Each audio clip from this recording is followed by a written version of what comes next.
नमस्ते बच्चों। आज हम आपको आपकी हिंदी पाठ्य पुस्तक क्षितिज का पहला पाठ पद पढ़ाने जा रहे हैं। तो सबसे पहले आप ये जानिए कि क्षितिज का अर्थ क्या होता है। क्षितिज का अर्थ होता है दृष्टि सीमा या वह स्थान जहाँ पृथ्वी और आकाश मिलते दिखाई देते हैं। अब आइए अपने पाठ की ओर ध्यान दें। तो पहला पाठ है आपका पद।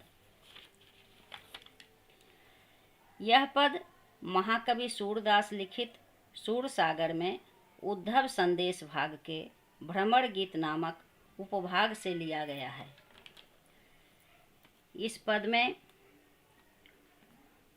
उस प्रसंग का वर्णन है जब कृष्ण ने मथुरा जाने के बाद स्वयं न लौटकर उद्धव द्वारा गोपियों के लिए योग संदेश भेजा है, जिसे सुनकर गोपियां क्रोधित हो जाती हैं और वह उद्धव को कटाक्ष भरे शब्दों में कहती हैं कि हे उद्धव, तुम बड़े ही भाग्यवान हो जो कि कृष्ण के निकट रहते हुए भी उनके प्रभाव में नहीं आए हो या उनके प्रेम के मोह पास में नहीं बंधे हो।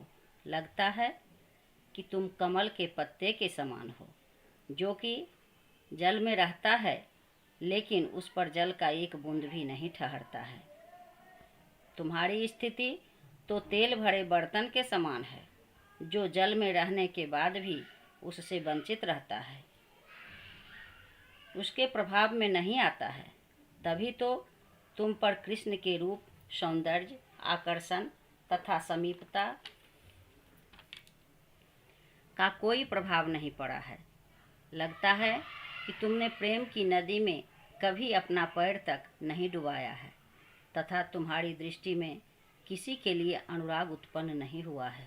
लेकिन हे उद्धव, हमारी स्थिति तो तुमसे पूर्णतः विपरीत है। हम अबलाएं तो दिल की सीधी सादी हैं। हम तो ठीक उसी प्रकार कृष्ण के प्रेम में लिप्त हैं जिस तरह चींटियाँ गुड़ के प्रति आसक्त होकर उसमें चिपक कर अपना जान दे देती हैं।